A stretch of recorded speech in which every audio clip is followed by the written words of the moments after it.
Baik, Assalamualaikum warahmatullahi wabarakatuh. Perkenalkan, nama saya Rizky Faira. Di sini saya akan melakukan analisis isu manajemen ASN dan juga Smart ASN. Yang pertama, kita kembali mengingat apa itu ASN atau Aparatur Sipil Negara. Berdasarkan UU nomor 4 tahun 2014, ASN adalah profesi pegawai negeri sipil atau PNS dan pegawai pemerintah dengan perjanjian kerja atau P3K yang bekerja pada instansi pemerintah. Fungsi dari aparatur sipil negara yaitu sebagai pelaksana kebijakan publik, pelayan publik, dan juga perekat serta pemersatu bangsa. Oke, selanjutnya manajemen ASN. Manajemen ASN adalah serangkaian proses dan kebijakan yang mengatur pengelolaan sumber daya manusia dalam lingkungan ASN, termasuk perekrutan, pengembangan, penempatan, promosi, penilaian kinerja, dan peningkatan kesejahteraan ASN. Tujuan utama dari manajemen ASN ini adalah untuk membangun aparatur negara yang profesional, kompeten, berkinerja tinggi, serta mampu memberikan pelayanan publik yang efektif dan juga responsif. Oke, selanjutnya Smart ASN itu adalah sebuah konsep yang diusung oleh pemerintah Indonesia untuk membangun ASN yang memiliki kompetensi, profesionalisme, dan kemampuan untuk menghadapi tantangan di era modern. Nah, selanjutnya apa saja isu yang terkait dengan manajemen ASN dan Smart ASN yang terjadi di unit kerja saya saat ini dan dampak yang terjadi.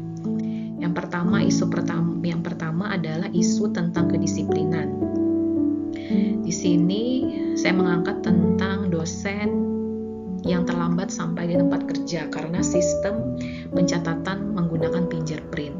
Kondisi yang diharapkan sebenarnya adalah agar semua dosen itu bisa sampai di tempat kerja tepat waktu sesuai dengan jam yang sudah ditentukan, di mana setiap hari Senin sampai dengan hari Kamis itu jam 8 sampai jam 4 dan di hari Jumat itu jam 8 sampai dengan jam 4:30. Oke, apa sih dampak yang akan terjadi? Pastinya tentang jadwal pembelajaran, karena yang awalnya pembelajaran itu dijadwalkan di jam 8 misalnya harus mundur ke jam 8:30 misalnya karena dosen ada yang terlambat, sehingga ini akan berdampak ke jadwal pembelajaran selanjutnya.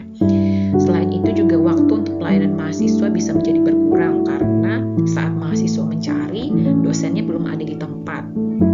Selanjutnya pasti tadi yang seperti disampaikan, jadwal pembelajaran jadi tidak sesuai. Selanjutnya isu yang saya angkat adalah tentang belum maksimalnya bimbingan laboratorium dan pelaksanaan ujian praktikum berbasis OSCE bagi mahasiswa S1 kebidanan. Sebenarnya kondisi yang diharapkan itu adalah saat mahasiswa S1 kebidanan ini sudah menyelesaikan pendidikannya, otomatis dia mampu mempraktikkan asuhan kebidanan yang sudah didapatnya selama pendidikan, sehingga bisa lebih kompeten dan menjadi bekal dalam menjalani pendidikan profesi bidan. Apa dampak yang akan terjadi jika dibiarkan? Yang pertama pasti mahasiswa jadi kurang percaya diri saat melakukan tindakan dalam asuhan kebidanan di lahan praktek. Kemudian kepercayaan pasien juga pasti akan berkurang karena mahasiswa yang belum kompeten dalam melakukan asuhan kebidanan. Selanjutnya nanti di akhir mereka akan menghadapi yang namanya uji kompetensi, di mana setiap soalnya itu adalah kasus. Jadi semakin mereka banyak terpapar dengan soal berbasis kasus, itu pasti akan membuat mereka mahir untuk menghadapi soal-soal pada saat uji kompetensi. Yang terakhir pasti adalah penurunan reputasi bagi institusi jika mahasiswanya belum maksimal dalam melakukan asuhan atau pelaksanaan tindakan kebidanan. Isu ketiga yaitu tentang siakat dan e-learning. Ini berkaitan dengan Smart ASN, di mana sistem ini masih belum maksimal digunakan oleh mahasiswa dan juga dosen. Kondisi yang diharapkan sebenarnya adalah siakat dan e-learning itu diharapkan dapat mendukung manajemen akademik dan administrasi di perguruan tinggi yang dapat meningkatkan efisiensi, transparansi, dan juga kualitas akademik. Apa dampak yang akan terjadi saat siakat dan e-learning ini tidak bisa dilakukan atau dimaksimalkan? Yang pasti interaksi dosen dan mahasiswa itu baik diskusi, tanya jawab, dan kolaborasi hanya dapat dilakukan secara tatap muka. Kemudian mahasiswa dan dosen akan kesulitan mengakses informasi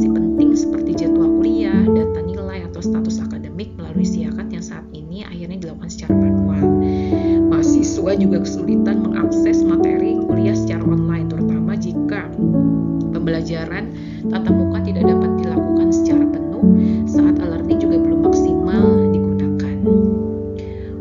Oke, lanjut kita akan melakukan analisis USG, yaitu urgency, seriousness, dan juga growth. Sebelumnya kita pelajari dulu apa itu USG atau urgency, yaitu seberapa mendesak isu tersebut dikaitkan dengan waktu yang tersedia. Kemudian S-nya adalah seriousness, seberapa serius isu tersebut dikaitkan dengan akibat yang timbul dengan penundaan pemecahan masalah. Dan growth, yaitu seberapa besar kemungkinan isu tersebut menjadi berkembang jika dibiarkan. Oke, di sini saya sudah melakukan pengskoran, di mana skor 1 itu sangat tidak mendesak, tidak gawat, dan tidak berdampak. Skala 5 itu sangat mendesak, sangat gawat, dan sangat berdampak. Untuk isu pertama itu ada tentang kedisiplinan, di mana dosen yang terlambat sampai di tempat kerja, itu untuk urgensi, yaitu skornya 3, seriousness-nya 4, dan growth 3. Skornya adalah 10. Kemudian di nomor 2 tentang bimbingan laboratorium dan pelaksanaan ujian OSCE yang masih belum maksimal, itu skornya tertinggi, yaitu skor 14, di mana seriousness dan juga growth-nya itu sangat berdampak terhadap mahasiswa lulusan pada saat dia nanti memasuki pendidikan profesi bidan. Jika tidak dilakukan perbaikan, kedepannya akan sulit bagi mereka untuk melakukan tindakan kebidanan saat belum kompeten. Yang ketiga yaitu siakat dan e-learning belum maksimal digunakan oleh dosen. Ini memenuhi skor kedua. Jadi berdasarkan penskoran, nomor 1 yang akan menjadi isu utama yaitu belum maksimalnya bimbingan laboratorium dan pelaksanaan ujian praktikum berbasis OSCE bagi mahasiswa S1 kebidanan. Selanjutnya, solusi atau gagasan kreatif yang saya tawarkan, yang pertama adalah mempercepat pembelajaran di laboratorium setelah mahasiswa S1 kebidanan dinyatakan lulus, sehingga mereka punya lebih banyak waktu untuk kembali mereview, mengulang semua kompetensi yang sudah mereka dapatkan selama perkuliahan S1. Karena yang saat ini itu hanya dalam waktu 2 minggu, seminggu sampai 2 minggu saja, sedangkan banyak mereka yang masih belum kompeten untuk melakukan tindakan-tindakan kebidanan. Mengingat untuk S1 ini dia masih hands on atau tidak melakukan praktek ke pasien langsung. Yang kedua adalah program mentor sebaya, di mana mahasiswa yang lebih kompeten itu akan membantu teman-temannya yang masih mengalami kesulitan namun tetap perlu didampingi oleh dosen kebidanan. Yang ketiga, ujian praktikum berbasis OSCE ini perlu dilakukan agar nanti mahasiswa tertantang dan wajib untuk lulus setiap ujian yang harus mereka lewati. Yang terakhir yaitu adalah evaluasi dan perbaikan secara berkelanjutan.